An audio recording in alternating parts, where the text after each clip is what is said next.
आप देख रहे हैं जय भारत टीवी। भगवान के क्षेत्र में एक फैक्ट्री जो पूर्व में पहले फार्मास्यूटिकल कंपनी के प्रोडक्ट्स बनाती थी, अपने मेडिसिन वगैरह, वो सील होने के बाद भी वो उसको चालू करके उस पर बनाया जा रहा था। तो जब मौके पर टीम गई तो वहाँ करीब 10 से 15 लाख जो कैप्सूल्स होते हैं, साथ ही साथ सहारनपुर में भी इसी गैंग के द्वारा एक वहाँ पर गोदाम भी लिया गया था और उसमें भी वहाँ पर पैकेजिंग और बॉक्सेस बनाने का काम चल रहा था। 5 लोग अरेस्ट हुए और 5 लोगों को भी वांटेड किया गया। इसमें और लोग भी हैं जो प्रकाश में आ रहे हैं, जो इन्वेस्टिगेशन में फिर आगे उसमें कौन कौन लोग हैं, क्या उनकी संलिप्तता थी, उस पर काम किया जा रहा है। नेचुरल सी बात है कि सप्लाई चेन इतना प्रोडक्शन है तो सप्लाई सिर्फ उत्तराखंड में नहीं है, बाहर है। और इसके हमें ट्रेल्स भी मिले हैं जो बाहर कुरियर सर्विसेज से, ट्रांसपोर्ट्स के माध्यम से भेजा जा रहा था। और एक दिन में 10-10 हज़ार टैबलेट्स को वो मतलब बनाना भी और उसको पैकेजिंग करना, फिर उसका डिस्ट्रीब्यूशन कहीं ना कहीं तो हो रहा है। अगर आप भी कोई दवा खा रहे हैं और उस दवा का कोई असर नहीं हो रहा है तो हो सकता है कि ये दवा नकली हो। जी हाँ, ये बात हम इसलिए कह रहे हैं कि उत्तराखंड एसटीएफ ने एक बड़ी कामयाबी हासिल करते हुए एक ऐसे गिरोह का भांडाफोड़ किया है जो पिछले काफी समय से नकली दवाओं के कारोबार में लगा हुआ था। और हैरानी की बात तो ये देखिए कि ये सारी नकली दवाएं ब्रांडेड कंपनियों के नाम पर छापी जा रही थी और आप तक पहुंच रही थी। और ये श्रेय जाता है उत्तराखंड एसटीएफ के एसएसपी अजय सिंह जी को, जिनकी तेज तर्रार निगाहें जो लगातार इस गिरोह पर बनी हुई थी और कुछ इनपुट्स मिल रहे थे एसटीएफ को लगातार कि उत्तराखंड से ये गिरोह ऑपरेट कर रहा है और पूरे देश में नकली दवाएं सप्लाई की जा रही हैं। तो जानते हैं कि आखिरकार कैसे खुलासा हुआ, कैसे ये ऑपरेट कर रहा था गिरोह और कहां तक इस गिरोह के तार जुड़े हुए हैं। ये जानने के लिए हमारे साथ जुड़ रहे हैं उत्तराखंड एसटीएफ एसएसपी अजय सिंह। अजय सिंह जी, बहुत बहुत स्वागत है आपका जय भारत टीवी। Thank you. तो सबसे पहले बताइए कि हम भी अमूमन ये देख रहे थे कि कई बार कुछ दवाएं खाएं तो उसका असर नहीं होता था, लेकिन अब जिस तरीके से एसटीएफ ने खुलासा किया है कि नकली दवाओं का एक कारोबार चल रहा था, कई करोड़ों का कारोबार है, किस तरीके से इनपुट मिले, किस तरीके से खुलासा हुआ इस पूरा? हाँ, चलिए मैं इसके इनपुट के बारे में और क्या कार्रवाई हुई, लेकिन एक मैं अपने दर्शकों को ये भी बताऊंगा कि ऐसा नहीं है कि सारी दवा नकली आती है ना, तो ये कोई मतलब इसमें पैनिक भी ना हो पब्लिक में। हाँ, लेकिन ये कार्रवाई जो हुई है इसके बारे में ये था कि कुछ समय से हमें एक इनपुट मिल रहे थे कि कुछ नकली दवाइयाँ बन रही हैं यहाँ फैक्ट्री से और जो अन्य प्रांतों में भेजी जा रही हैं। चूँकि इसको ट्रैक करना थोड़ा सा मुश्किल होता है कि पुलिस बहुत जगह कंपनीज़ में चेक नहीं कर पाती है, उसके अपने लिमिटेड पावर्स होते हैं। तो इस पर काम चलते हुए एक आधार हमें मिला कि ये भगवानपुर और कुछ क्षेत्र लक्सर के क्षेत्र में है जहाँ से ऐसी चीज़ बनाई जा रही है जो लीगली जो फर्म अलाउड नहीं है, और खासकर वो नकली मतलब स्टार्च और ऐसी चीज़ों की है जो बॉडी में इफेक्ट नहीं करेंगे, मतलब इफेक्ट इन द सेंस कि वो फ़ायदा नहीं करेंगे। तो उसके आधार पर हमारी अलग अलग टीमें बनी थी। इस टीम के आधार पर भगवानपुर क्षेत्र में एक फैक्ट्री जो पूर्व में पहले फार्मास्यूटिकल कंपनी के प्रोडक्ट्स बनाती थी, अपने मेडिसिन वगैरह, वो सील होने के बाद भी वो उसको चालू करके उस पर बनाया जा रहा था। तो जब मौके पर टीम गई तो वहाँ करीब 10 से 15 लाख जो कैप्सूल्स होते हैं या विभिन्न कंपनियों के होते हैं, रैपर होते हैं, काफ़ी जैसे फैक्ट्री वर्क करती है फार्मास्यूटिकल, उस तरह का पूरा सेटअप था। और सब कुछ इलीगल पाते हुए वहाँ से हमने फिर ड्रग इंस्पेक्टर जो कंसर्निंग एरिया के होते हैं उनको बुला के पूरी कार्रवाई वहाँ पर की गई है।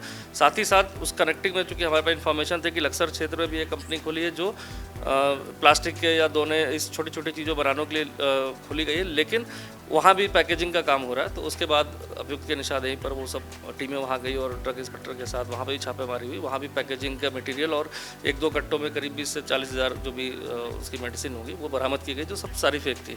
साथ ही साथ सहारनपुर में भी इसी गैंग के द्वारा एक वहाँ पर गोदाम भी लिया गया था और उसमें भी वहाँ पर पैकेजिंग और बॉक्सेस बनाने का काम चल रहा था। तो वहाँ से भी सारे मटेरियल्स को जब्त किया गया।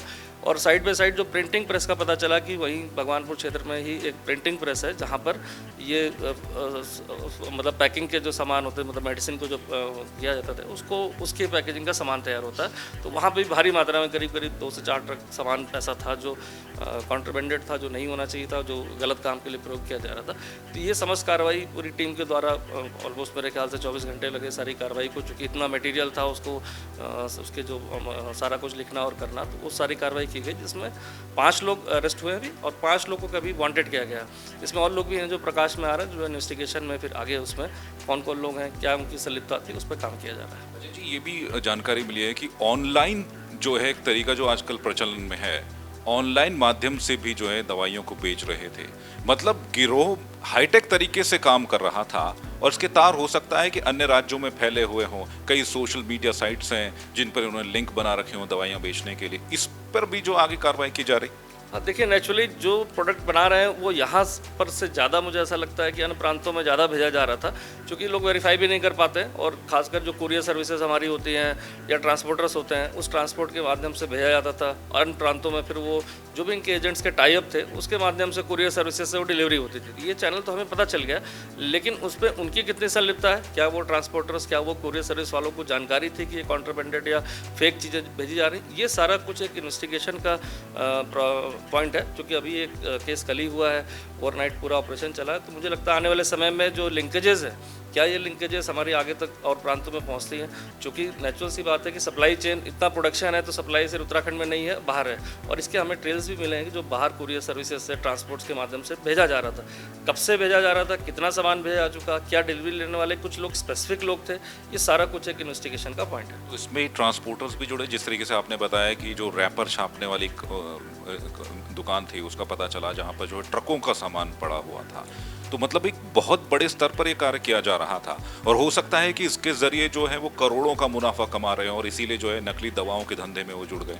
हाँ देखिए, मुनाफा इसलिए है कि जो भी एंटीबायोटिक्स है, इस तरह की ड्रग्स होती है, खासकर नॉर्मली कोई भी 200 से 300 रुपए से कम का एक उसका जो स्ट्रिप आती है, 10 इसमें टैबलेट होती है, नहीं मिलती है।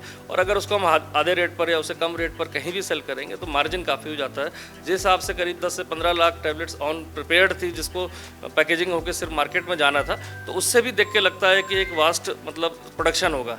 और एक दिन में 10-10 हज़ार टैबलेट्स को वो मतलब बनाना भी और उसको पैकेजिंग करना, फिर उसका डिस्ट्रीब्यूशन कहीं ना कहीं तो हो रहा है। तो ये सारी चीज़ें बहुत, क्योंकि एक बृहद वो फैला हुआ है और सालों से है, तो मुझे लगता है कि इसमें थोड़ा टाइम लगेगा कि सभी जड़ तक जाने में कि कहाँ कौन कौन लोग इससे जुड़े हुए हैं। सर, जैसे छानबीन की गई तो जो जितनी भी बड़ी ड्रग कंपनियां हैं, सभी के नाम से दवाइयां तैयार की जा रही हैं। ऑलमोस्ट मतलब बेसिकली कॉपी करना है आपको, आजकल सब कुछ है कंप्यूटर पर, अगर आप किसी चीज़ की कॉपी करके वैसे ही निकाल सकते हैं प्रिंटिंग में, तो कहीं कुछ पता नहीं चलता।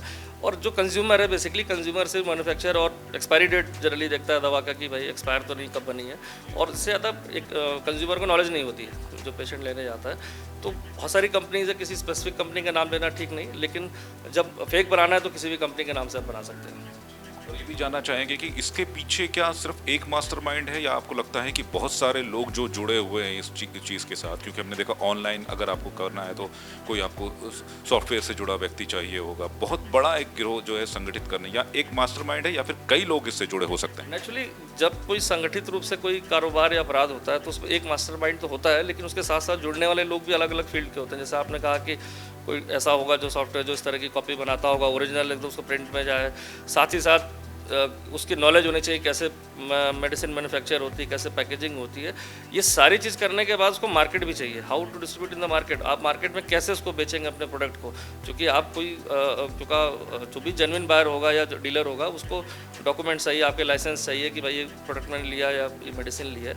तो लेने वाले जो बायर्स हैं उन तक कैसे चेन डेवलप की गई, ये सारे कुछ आने वाली समय में क्लियर हो पाएगा।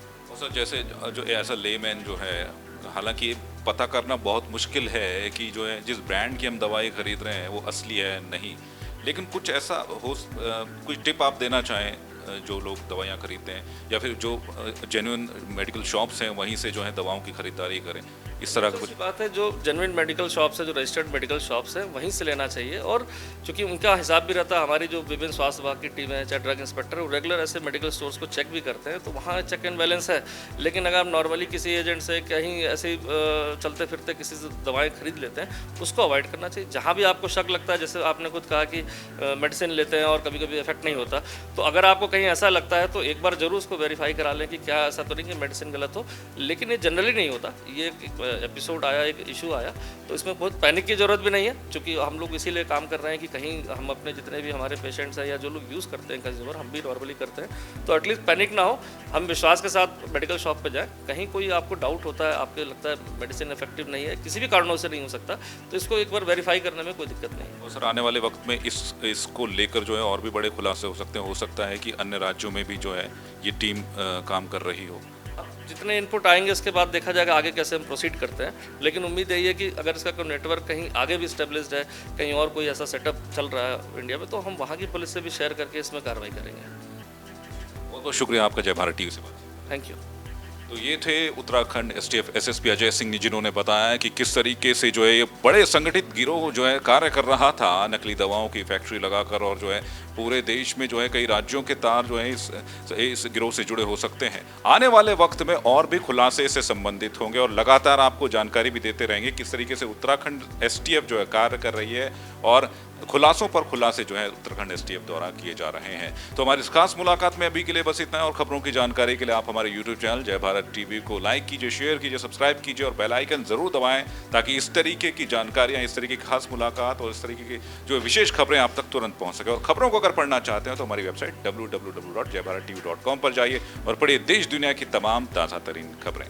फिलहाल दीजिए मेरे कैमरामैन प्रतीक कृशाली के साथ मुझे इजाजत। नमस्कार।